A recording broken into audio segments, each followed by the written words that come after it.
warahmatullahi wabarakatuh. Sebelumnya, perkenalkan saya Alina Restiasari dan kali ini kita akan membahas tentang psikologi komunikasi. Apa sih psikologi komunikasi itu?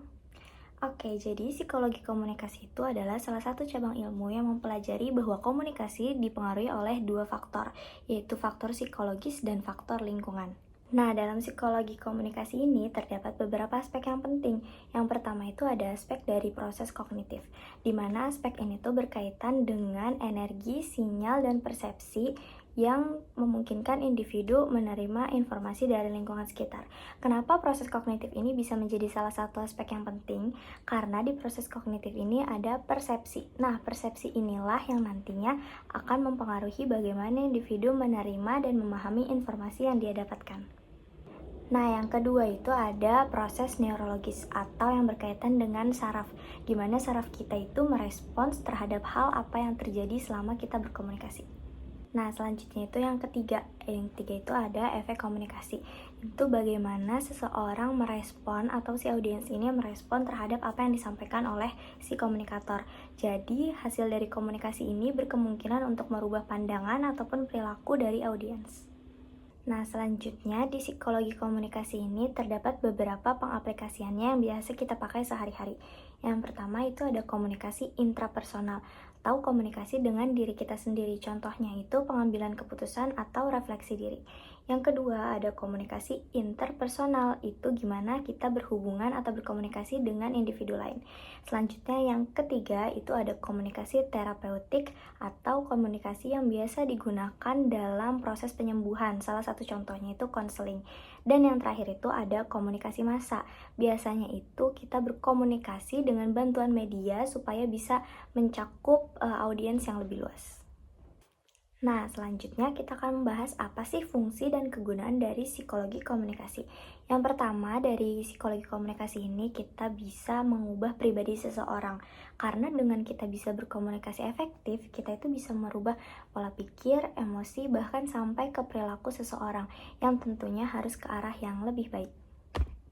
Kemudian, psikologi komunikasi ini juga bisa membantu kita untuk mengambil keputusan yang lebih efektif dan strategis.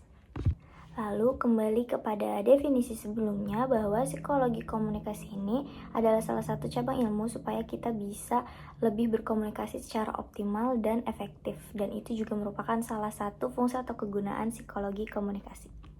Oke, selanjutnya kita akan membahas faktor-faktor yang mempengaruhi komunikasi dalam psikologi komunikasi. Yang pertama itu ada faktor dari internal. Faktor internal ini juga ada beberapa. Yang pertama itu ada faktor persepsi. Nah, di persepsi ini tuh memandang bagaimana individu itu memahami suatu informasi yang diterima. Jadi, persepsi itu mempengaruhi bagaimana dia bisa mengartikan dan memahami dari sebuah pesan yang dia terima.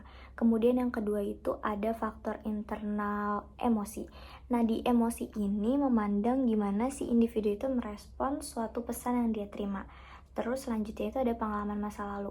Pengalaman masa lalu ini bisa berpengaruh secara internal gimana individu itu memandang suatu pesan baru, tapi kalau misalnya dia udah punya pengalaman sebelumnya itu bisa mempengaruhi pemahaman dia terhadap penerimaan pesan tersebut.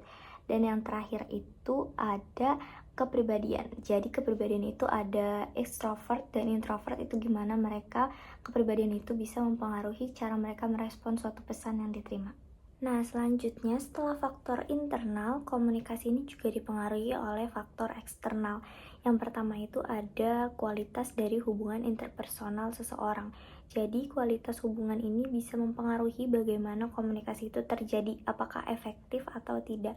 Selanjutnya itu juga ada media yang digunakan, karena komunikasi ini bisa dilakukan secara tulisan maupun lisan. Dan selanjutnya itu ada budaya. Jadi nilai-nilai budaya ini juga bisa mempengaruhi bagaimana pola komunikasi seseorang ataupun suatu komunitas terbentuk.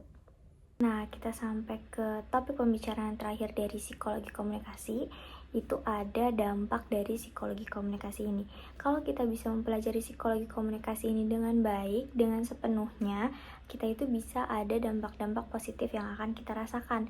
Yang pertama itu, kita bisa menjalin komunikasi yang jauh lebih baik karena kita sudah memahami satu sama lainnya secara psikologis.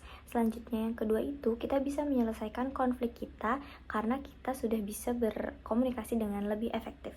Selanjutnya, kita juga bisa memberikan teladan ataupun inspirasi kalau kita menyajikan informasi kepada audiens, khususnya massa, dengan cara yang baik dan juga menyampaikan informasi yang tentunya memberikan ke arah positif. Terus yang terakhir itu juga kita bisa meningkatkan kolaborasi dan produktivitas dalam kelompok. Nah, psikologi komunikasi ini juga ada dampak negatifnya. Kalau kita tidak memahaminya dengan baik, kita tidak bisa melaksanakannya dengan efektif dan optimal. Yang pertama itu, dampak negatifnya adalah bisa menimbulkan kesalahpahaman dari ketidakjelasan pesan yang hadir.